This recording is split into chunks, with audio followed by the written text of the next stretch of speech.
So something significant, something unusual is emerging, or better yet, escalating across Iran.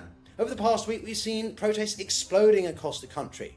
Now, Iran has plenty of protests, but to me, there is a perfect storm, a convergence of pressures that the regime hasn't faced in quite this way before. You see, you have nationwide demonstrations across the city centres, a collapsing currency, a leadership still reeling from recent military setbacks, a different, unfavourable geopolitical outlook, and now explicit language from Washington. You see, when your core partners are no longer to support you, when you faced a conflict that left you reeling, and now the US president is saying that the United States is locked and loaded, well, those aren't just rhetorical colours, they are warnings. And so in this video, I wanted to explore properly what's actually happening on the ground inside Iran, why these protests matter much more than you might think, and why the geopolitical context around them is radically different, what it could be the deciding factor, how everything is coming to collide. Stick around for this one.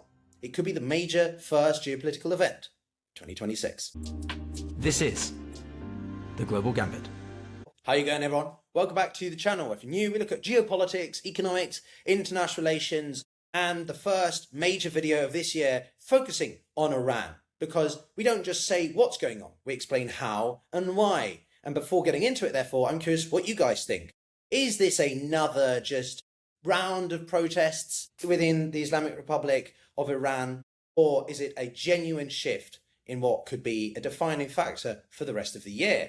Let me know in the comments. So let's jump straight to the heart of what triggered this latest round of protests. Now, as with most communities, most populations, the thing that makes them most dissatisfied most often is around economic conditions. It's the economy, stupid. And in his case, it's brutally simple. Iran's currency, the rial, has continued its steep decline. On the open market, $1 now buys roughly 1.4 million rial. So it's not abstract macroeconomics, it's directly translated into fuel, food prices, rent, basic survival, and which for a country has been on the receiving end of years, decades of unprecedented sanctions policies, that cuts deeper than it might otherwise would. Now, the protests began amongst shopkeepers in Tehran, the capital, angry at this sharp fall, another sharp fall. And within days, the typical groups like university students joined in, and the demonstrations spread well across the country. By midweek, i.e. through Tuesday, Wednesday, just gone, they have been across multiple provinces such as Lorestan, Bakhitaria, Isfahan province, and cities such as Esna, Lorengan, and others. Now, these weren't passive or simply symbolic gatherings. They involved increasingly, especially over the past 2 days, direct confrontation with security forces, vehicles set alight, gunfire, and even funerals turned into flashpoints for renewed unrest. At least 7 to 8 people have been reportedly killed so far, though of course exact numbers are always impossible to independently verify given the status of who runs the country. What stands out in this round of unrest, though, is that the fatalities are appearing on both sides. State-linked media, meanwhile, acknowledges the death of a Basiji paramilitary volunteer, describing him as martyred and blaming the protesters. Now, as always, and what I emphasise on the channel, is that framing matters as much as the events themselves. You see, in Iran's political system, once members of the security apparatus begin to die, especially those tied to the IRGC or Revolutionary Guard system, protests are no longer treated as economic grievances. They are reclassified as existential threats. Now, historically, this is the moment when the state shifts posture. You can already hear that shift in the language. Prosecutors and senior officials are warning that any attempt to create instability will be met with a, quote, decisive response. Simultaneously, though, the civilian government is trying to strike a conciliatory tone. Pezeshkian openly acknowledges that he has little control over the currency, sanctions policy, or even the security forces, the very levers that determine whether protesters calm down or things can continue this perpetual downward spiral. Pezeshkian himself is also not seen as hardline as his predecessor was, Raisi. Raisi, who was killed in a helicopter crash in May 2024, was being seen as groomed to take over the supreme leadership of Ayatollah Khamenei.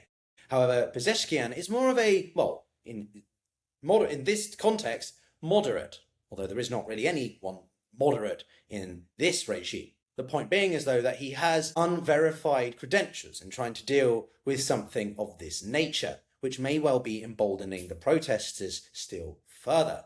And the fact that the regime is already trying to strike a more conciliatory tone demonstrates that they might not have as much confidence in cracking down and dispelling these groups as they would have done a few years ago. But more to that in a second. Now, as I said at the outset of the video, there are a few reasons that could make this one slightly different.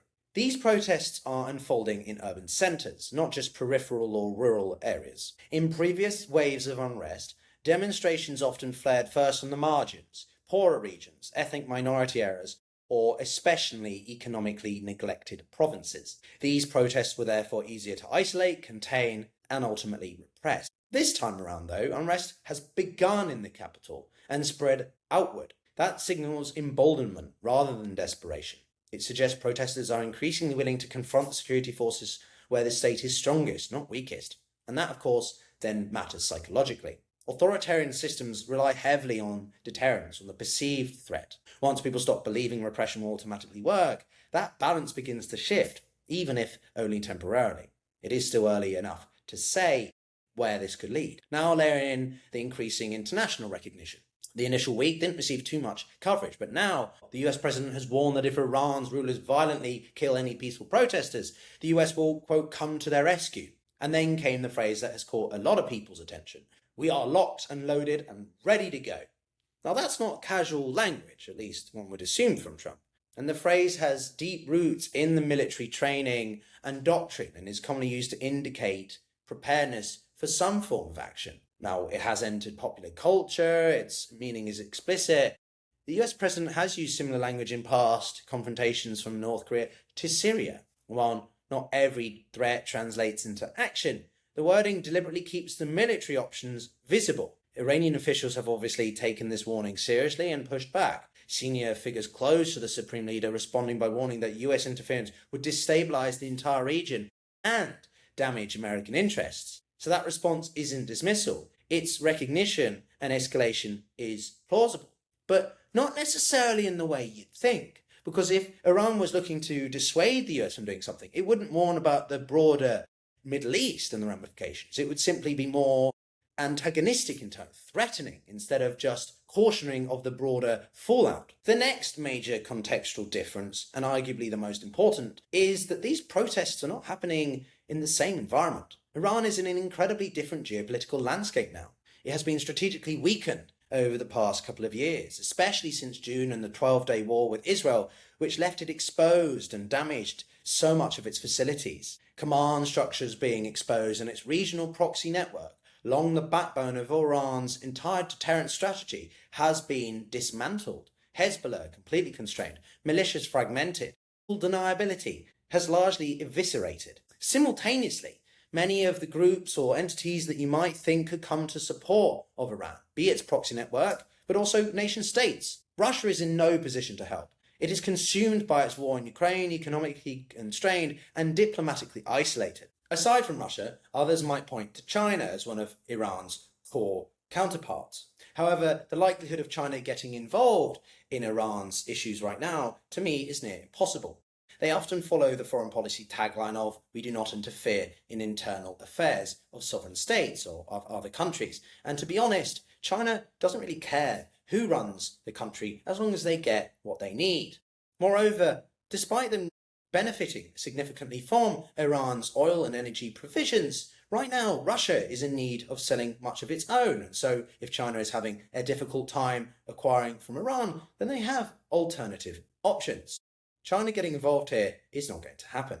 And unlike previous US administrations, which might try to take more moderate or delicate approaches, the return of Donald Trump means maximum pressure is fully utilized. Indeed, this is something we've seen the Trump administration previously do when they took out the former military commander of the Quds forces, very senior military officer in the IRGC, Qasem Soleimani, in 2020. Therefore, fewer guardrails and less patience for ambiguity. I think that tweet from him makes it pretty clear. All create a perfect storm. Everything, sort of like Russia, is colliding for Iran and what the authoritarian regimes will fear the most. Now, considering everything I've said, you may be thinking, huzzah, I can smell the scent of change in the air. But it's important not to overinterpret. We are now more than a week into these protests, and their overall form has remained relatively consistent according to some analysts. There hasn't been the kind of exponential escalation we saw in 2019 or during the Mahsa Amini protests of 2022. Part of that may be the timing. Iran is currently in a disrupted period.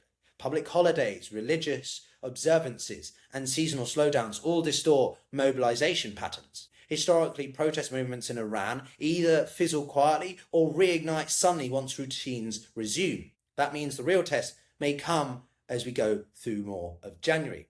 With all that in mind, therefore, where does this leave us? What could happen next? The regime still has formidable tools of repression, but it is operating with fewer buffers, fewer allies, and less room for error. Simultaneously, Trump's language has introduced this new variable.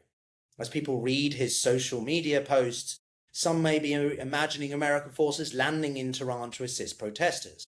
Now, of course, that isn't a realistic scenario. Short of that, however, there are several potential paths Washington could pursue if it chose to escalate in some way. And these options matter precisely because they sit between the threshold of overt military intervention. Let's consider them one by one. Scenario 1, targeting Iran's repressive machinery. Now, the most direct option would be targeting the regime's internal institutions of repression, not the Iranian state as a whole, but the specific organs that enforce control. That include things like the law enforcement forces, the IRGC's headquarters in Tehran, the Ministry of Intelligence, and the Basij. This does not necessarily mean conventional military strikes. It could involve cyber operations, as we saw with Stuxnet in 2009, designed to disrupt command and control, surveillance, or coordination between security units. One particularly sensitive pressure point is, of course, the communications. Offensive cyber operations are relatively easy to do, but could target the regime's ability to shut down internet access, including interference with Iran's communication, and related state infrastructure.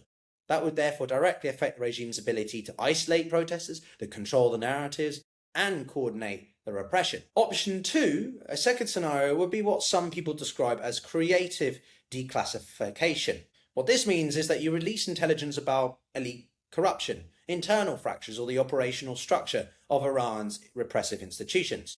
Not in a scattershot way, if you know what I mean, but selectively, to undermine regime cohesion and legitimacy. Done just enough that it can create an impact, but not enough that Iran can blame the Americans. A bit of that plausible deniability from the other way around. Information operations of this kind are designed less to trigger immediate collapse than to accelerate distrust inside elite circles between the regime, society, and lead to a more domestic-driven uprising and overthrow. The third scenario would be legal and economic escalation.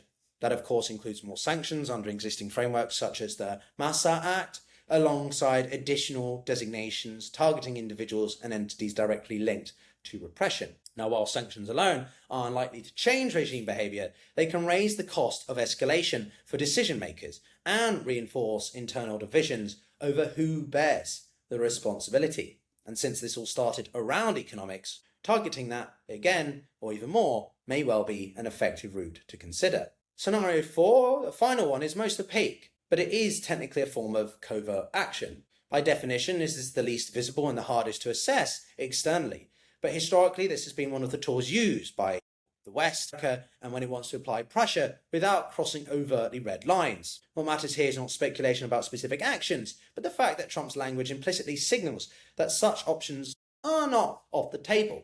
And we can tell what he's considering or have been doing in the form of Venezuela, and how he may seek to sort of reapply that to Iran. Now, as I record this video, several trends are becoming clearer. Protests have sustained momentum despite cold weather. That's notable in itself. Many demonstrations are occurring in lower population areas where the regime has long struggled to manage unrest.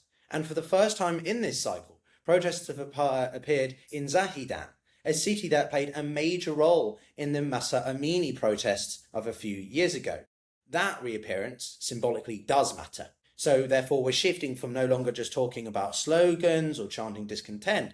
It's about the protesters being much more defiant, proactive in the face of those law enforcements. If we continue to see these protests spread to upscale in size and frequency, then we will potentially see a return to what we did a few years ago. And given everything I laid out earlier, this will be the worst situation for the Islamic Republic. But if we see them stay the same or even begin to die down, then unfortunately it may not be what we're expecting. Whether the moment becomes contained as a crisis or something much more consequential depends on what happens next and how far the regime is willing to go to restore fear.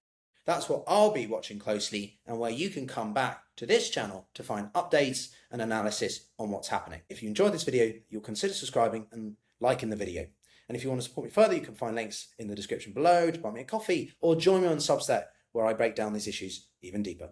We'll see you all in the next one. Take care.